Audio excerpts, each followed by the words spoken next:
to fall in love with the process when it gets hard. This video is for you if you're a girly who's chasing a dream, maybe you're starting a new project, and nagsastruggle ka to handle moment when you don't have energy to push through at all. Hi! My name is Camille Neri, and I'm your newest Filipina bestie who reads powerful books so that you and I can improve our life. And in this video, I'll be sharing with you actionable steps to overcome this huge problem. How to fall in love with the process when it gets hard. Number 1, if it's really important to you, you'll do it every single day no matter what happens. Kung talagang importante yan sa'yo, you'll make time for it every single day. Kahit na lacking ka ng resources, you have a busy schedule, walang tumutulong sa'yo how to do it so hindi mo alam kung paano, wala ka sa mood mag-work. If you truly value it, you're going to do it anyway. Kasi if you make a lot of excuses, then maybe you don't want it enough. Shame on you kasi ang tagal-tagal mo na tong dinidream, but until now, you're just sitting there all day, daydreaming about your dream life.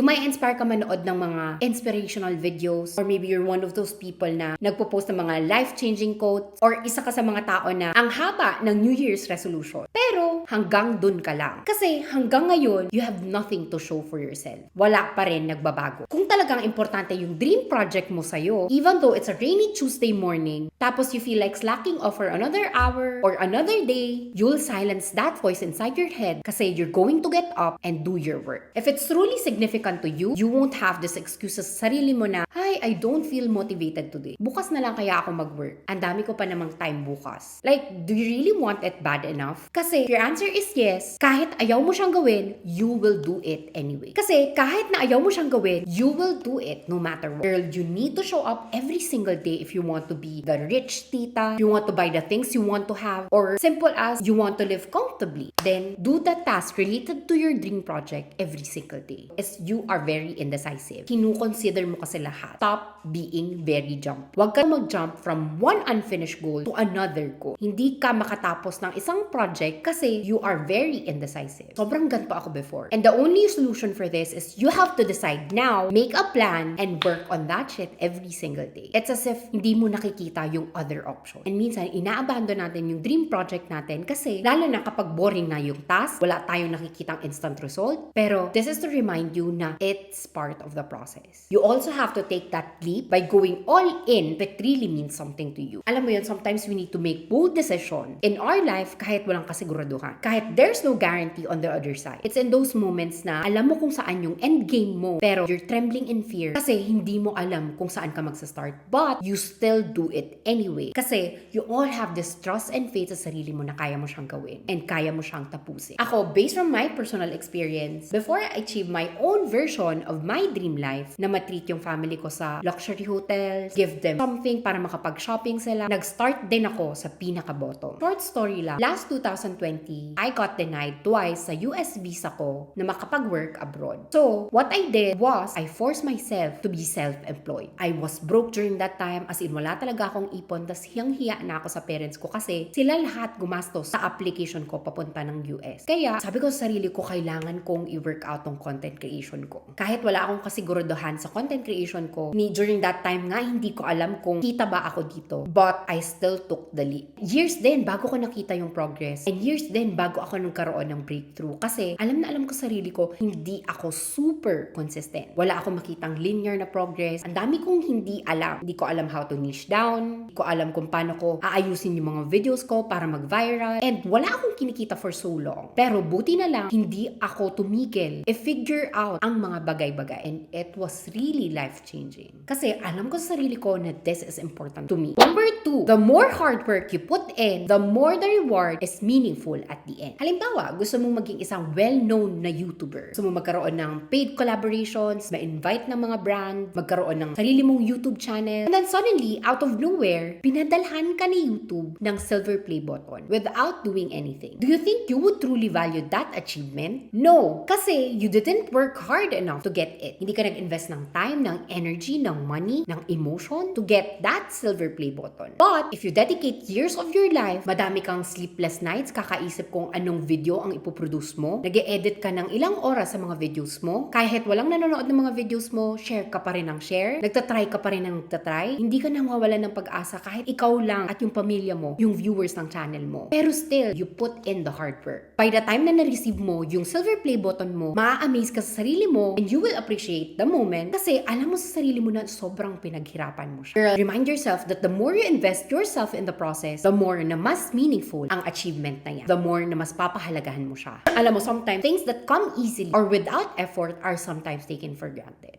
Number 3, imagine your end game. Ano na kaya sa tingin mo ang na-achieve mo in 10 years? What do you really want to be like after 10 years? Asan ka na kaya sa mga oras na yan? Anong na-visualize mo na ginagawa mo during that time? I'm asking you this kasi if hindi mo alam yung final destination mo, so easy to get lost in a sea of distraction. If you don't know what your long-term vision is, and you'll always be looking to start a new project without taking it to completion. For example, ako, my long-term vision is a full-time social media content creator with millions of subscribers and followers. Nai-imagine ko ang sarili ko na ang dami kong na-inspire na Filipina women who are struggling to get their life together or someone that they can relate to. Girl, one of the reasons bakit binuo ko tong social media presence ko is because when I was in my 20s, when I was struggling with my post-grad crisis, nung nagsa-start pa lang ako mag-adulting, wala akong ate na nag-guide sa akin kung paano gawin ang mga bagay na to. Hindi ko alam how to handle my emotions, my overthinking, betrayals and failures that I've encountered. Na-imagine ko yung sarili ko na kapag may nakapanood sa akin na tao, mapapasabi siya na, wow, that is the girl who helped me, who pushed me to follow my dreams. Gusto ko magkaroon ng ganong impact sa'yo or sa mga viewers ko. And the more I remind myself of that vision, that feeling, it keeps me filming more book learnings. Kahit alam mo may time sa sarili ko na napapaisip ako, is this really for me? Maaabot ko ba tong mga dreams ko if ipupush ko pa to? Isa to sa reason kung bakit kahit nawala yung old TikTok account ko with 295,000 followers, hindi ako nawala ng pag-asa gumawa ulit ng bagong TikTok account. And this time, inaayos ko naman tong YouTube channel ko. Ganun siya kahalaga sa akin. Kasi isa yon sa deep why ko. It puts me in the driver's seat as I become obsessed with the process and nothing else. And one hack na nakatulong sa akin aside from deciding to fully commit on this, ito yung vision board ko na ginawa and dinikit ko dito sa wall ko. Andyan lahat ng manifestations ko. And the more I see it, the more na mas nare-remind ako every single day to work on my dream project, which is to grow my YouTube channel and make it big. Sobrang effective niya. And last but not the least, take through the heart. I will never forget this quote from my favorite YouTuber ever, si Tamcor. And sabi niya sa isang interview niya, everything is hard until it's easy. So stick through the hard times. Her story is very inspiring. Nag-start siya ng YouTube channel niya while she was still studying. And just like anyone else, she posted quite a few videos and then tumigil siya. However, she came back after she graduated. As in, for more than 3 years daw, she struggled as a content creator. And sa loob ng 3 years, stuck siya sa 2,000 subscribers. Sabi niya sa isang interview, all her family members were laughing at her kasi lagi siya nakikita nagpe-film ng videos niya. But she didn't care about their opinion and she just continued doing what she loved.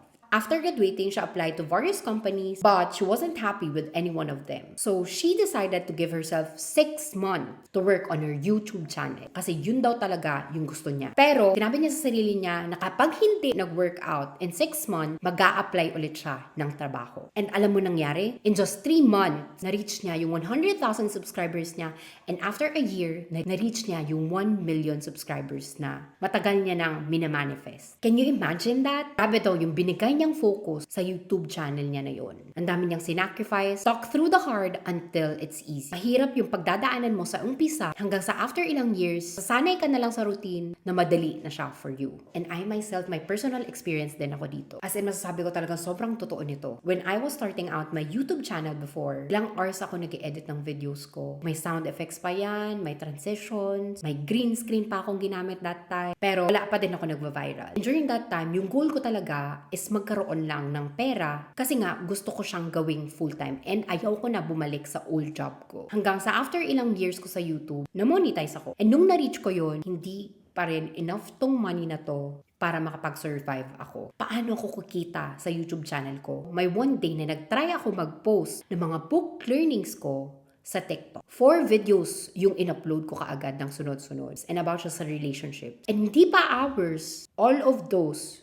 went viral. So in short, mag-focus muna ako dito sa TikTok ko And kailangan ko i-sacrifice muna ang YouTube ko para makapag-focus ako dito sa TikTok ko para malaman ko kung paano ako dito kikita. Hanggang after ilang months, inayos ko yung mga videos ko, ang dami kong pinag-aralan, finigure out ko siya ng finigure out hanggang sa namalayan ko na lang hundreds of thousands na yung followers ko. And because of that, nakapag-charge ako ng malaki sa mga brand collaborations ko. Pero bago ko yun na-achieve lahat, it was never easy. Always remind yourself that if you stay with it during the hard, you can have breakthrough to new levels in all areas of your life. Sabi nga sa libro, every single day we will experience countless moments of doubt and fluctuations in our physical, mental, and emotional energy, all of which can stop us in our tracks. You will be pushed to places you never imagined, and you're going to have moments when you wonder what the hell you're doing and why you can't simply get in line with everyone else. You'll experience sleepless nights, existential crisis, and moments that bring you to your knees. Kailangan natin ipaintindi sa sarili natin na to complete our dream project, we need focused effort, struggle, a lot of failures, and trial and error. To achieve overnight success, it will require a decade of consistency. So, just a recap, how to fall in the process when it gets hard. If it's really important to you, you will do it every single day, no matter what happens. Always remember that the more hard work you put in, the more meaningful the reward is at the end. Always remind of your end game and remember